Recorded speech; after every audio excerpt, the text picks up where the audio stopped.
Bismillahirrahmanirrahim. Assalamualaikum warahmatullahi wabarakatuh. Alhamdulillah syukurillah nahmaduhu wa nasta'inuhu wa nastaghfiruh wa na'udzu billahi min syururi anfusina wa min sayyiati a'malina may yahdihillahu fala mudilla lahu wa may yudlil fala hadiya lahu. Shalatan wa salaman da'imaini bi dawamil mulkillah wa ala alihi washabihi. Pertama-tama marilah kita bacaan puji syukur kehadirat Allah Subhanahu wa taala atas berkat rahmat dan hidayahnya. Kita masih diberi kesempatan untuk menuntut ilmu. Yang kedua, sholawat serta salam semoga tercurahkan kepada junjungan kita Nabi Muhammad biqauli Allahumma sholli ala sayyidina Muhammad wa ala ali sayyidina Muhammad. Selanjutnya kami dari kelompok 2 mata kuliah statistik ingin mempresentasikan hasil kelompok kami tentang sampel dan populasi. Dan langsung saja saya memperkenalkan diri, nama saya Muhammad Al-Farizi sebagai moderator sekaligus pemateri, dan juga nanti akan ada teman saya Farul Setiawan, Lutfiatul Mainsaroh, dan Asri Setiana. Di sini saya akan menjelaskan sedikit pengertian populasi. Populasi adalah jumlah keseluruhan dari satuan-satuan atau individu-individu yang karakteristiknya tidak diteliti, dan satuan-satuan tersebut dinamakan unit analisis dan dapat berupa orang-orang, institusi-institusi, benda-benda, dan sebagainya. Dan lalu sampel. Yang dimaksud sampel adalah sampel disebut juga contoh. Berdasarkan pakar atau ahli, sampel adalah sebagian dari populasi yang karakteristiknya tidak diteliti. Sampel yang baik yang kesimpulannya dapat dikenakan pada populasi adalah sampel yang bersifat representatif atau yang dapat menggambarkan karakteristik populasi. Baik, di sini saya akan menjelaskan tentang penentuan jumlah sampel dalam mata kuliah statistik. Sebelum menentukan jumlah sampel, perlu kita ketahui bahwa ada syarat yang harus kita penuhi dalam menentukan ukuran sampel. Yang pertama, ukuran populasi yang harus diketahui. Yang kedua, pilih taraf signifikansi yang diinginkan. Dalam menentukan jumlah sampel itu ada tiga metode praktis. Yang pertama, tabel Krejci. Yang kedua, nonagram Herking. Yang ketiga, Toulouse-Slovin. Metode yang pertama adalah tabel Krejci. Untuk menentukan sampel minimum pada taraf signifikan bisa kita lihat pada tabel yang ada di PPT nanti. Itu ada ketika peluang 10. Tabel signifikannya yang 1% itu 10, yang 5% itu 10, dan yang 10% itu juga 10. Jadi di dalam tabel Krejci itu sudah ditentukan berapa besar peluang dan juga berapa besar taraf signifikan. Bisa dilihat nanti di PPT. Metode yang kedua adalah nonagram Herking. Dalam metode ini mensyaratkan data harus kesalahan yang bervariasi 0,3% sampai 10%. Nah, di bawah tersebut ada gambar. Gambar tersebut adalah gambar nonagram Herking untuk menentukan ukuran sampel dari populasi sampai 2000. Bisa kita lihat contoh yang ini, populasi berjumlah 200 orang. Bila tingkat kepercayaan yang dikehendaki adalah 5%, maka jumlah sampel yang diambil adalah, di sini sudah dijelaskan, sudah dijawab, N sama dengan 200 kali 58% kali 1195. Hasilnya 138,62 jika dibulatkan ke atas menjadi 139 orang. Keterangan, angka 58% ini didapat dari mana? Didapat dari nomograf dengan menarik garis lurus melewati angka 200 dan taraf kesalahannya adalah 5%. Sedangkan 1195 didapat dari faktor pengali dari selang kepercayaan 95%. Ketiga adalah rumus Slovin. Rumus Slovin adalah rumus yang digunakan untuk menghitung banyaknya sampel minimum suatu survei populasi terbatas, atau sering juga disebut dengan finite population survey, di mana tujuan utama dari survei tersebut adalah untuk mengestimasi proporsi populasi. Di sini sudah dijelaskan bahwa rumus Slovin itu adalah sampel minimal sama dengan populasi per 1 tambah populasi taraf signifikan kuadrat. Bisa kita lihat contoh dari rumus Sofin, yaitu ketika populasi 45.250 dengan taraf signifikansi 0,01, maka penyelesaiannya sebagai berikut. Ketika sudah diselesaikan, jumlahnya adalah 8.190,045. Jika dibulatkan ke atas menjadi 8.191. Probability sampling.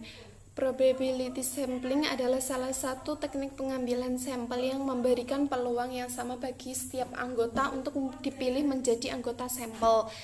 Nah, probability sampling ini dibagi menjadi 4. Pertama, simple random sampling.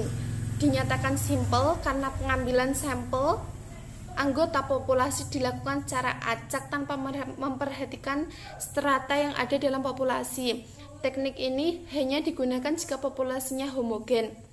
Contohnya, populasi siswa SD Negeri 3 Bandung yang berjumlah 500 orang. Jumlah sampel ditentukan dengan tabel Isaac dan Michel dengan tingkat kesalahan adalah sebesar 5%.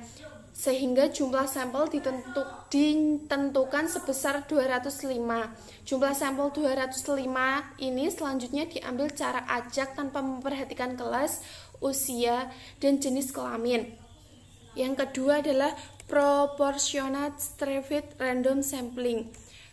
Adalah teknik sampling yang dilakukan secara acak dengan memperhatikan strata yang ada. Artinya, setiap strata terwakili sesuai populasinya. Misalnya populasi pada karyawan PT XYZ berjumlah 125 dengan rumus Slovin, dan tingkat kesalahan 5% diperoleh besar sampel adalah 95. Populasi sendiri terbagi ke dalam 3 bagian: marketing sebesar 15, produksi 75, dan penjualan 35. Maka jumlah sampel yang akan diambil berdasarkan masing-masing bagian tersebut ditentukan kembali dengan rumus N sama dengan populasi kelas per jumlah populasi keseluruhan dikali jumlah sampel yang ditentukan. Marketing 15 per 125 dikali 95 sama dengan 11,4 dibulatkan menjadi 11. Produksi 75 per 125 dikali 95 sama dengan 54. Penjualan 35 per 125 dikali 95 sama dengan 26,6 dibulatkan menjadi 27. Sehingga dari keseluruhan sampel kelas tersebut adalah 11 ditambah 57 tambah 27 sama dengan 95 sampel. Teknik ini umumnya digunakan pada populasi yang diteliti adalah heterogen atau tidak sejenis, yang dalam hal ini berbeda dalam hal bidang kerja, sehingga besaran sampel pada masing-masing strata diambil secara proporsional. Ketiga, disproportionate stratified random sampling.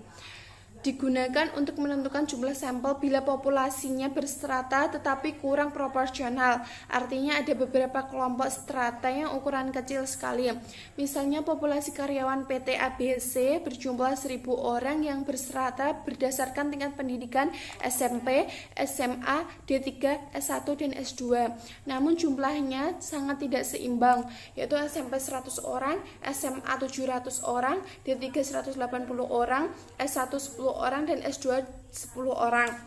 Jumlah karyawan yang berpendidikan S1 dan S2 ini sangat tidak seimbang, terlalu kecil dibandingkan dengan strata yang lain, sehingga dua kelompok ini seluruhnya ditetapkan sebagai sampel.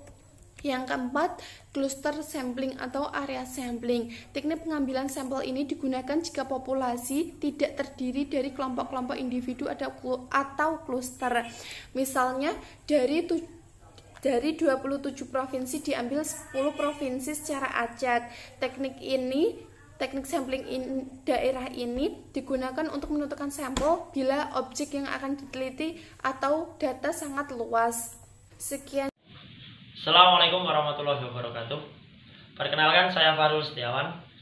Saya akan menyampaikan lanjutan presentasi yang sudah dijelaskan oleh teman saya di awal tadi.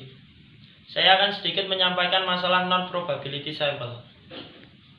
Non-probability sample artinya setiap anggota populasi tidak memiliki kesempatan yang sama sebagai sampel. Non-probability sample mempunyai beberapa teknik atau cara untuk menentukan jumlah sampel yang meliputi yang pertama adalah sampling quota.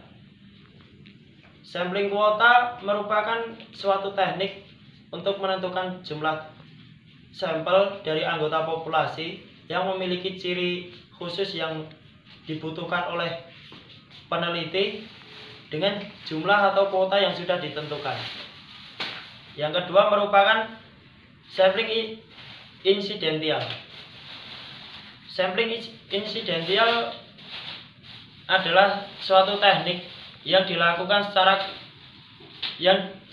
dilakukan untuk menentukan jumlah sampel dengan cara kebetulan atau tidak disengaja. Jadi semua orang yang saat itu ditemui oleh peneliti dan orang tersebut mempunyai karakteristik yang dibutuhkan oleh peneliti, maka orang tersebut bisa dijadikan sebagai sampel atau narasumber. Untuk yang ketiga adalah sampling purposive.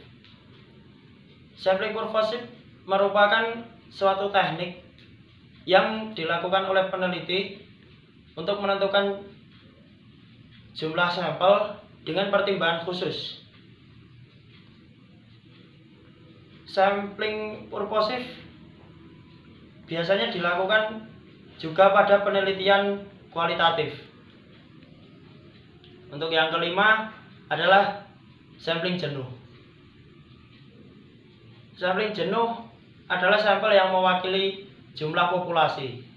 Biasanya sampling jenuh ini dilakukan dalam lingkup yang kecil atau biasanya kurang dari 100 anggota populasi. Sampling jenuh biasa juga disebut sebagai sensus.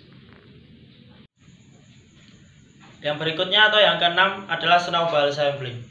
Snowball sampling merupakan teknik penentuan sampel yang semula kecil kemudian terus membesar atau biasa diibaratkan seperti bola salju. Ada dua hal yang harus diperhatikan dalam penentuan ukuran sampel. Dua hal tersebut adalah yang pertama ketelitian atau presisi, yang kedua keyakinan. Ketelitian mengacu pada seberapa dekat taksiran sampel dengan karakteristik populasi. Sedangkan untuk keyakinan menunjukkan seberapa yakin bahwa taksiran kita benar-benar berlaku bagi populasi. Sekian presentasi yang dapat saya sampaikan. Kurang lebihnya mohon maaf. Terima kasih. Dan demikian sedikit presentasi dari kelompok kami. Jika ada kurang lebihnya kami mohon maaf yang sebesar-besarnya. Wallahul muwaffiq ila aqwamit thoriq. Wassalamualaikum warahmatullahi wabarakatuh.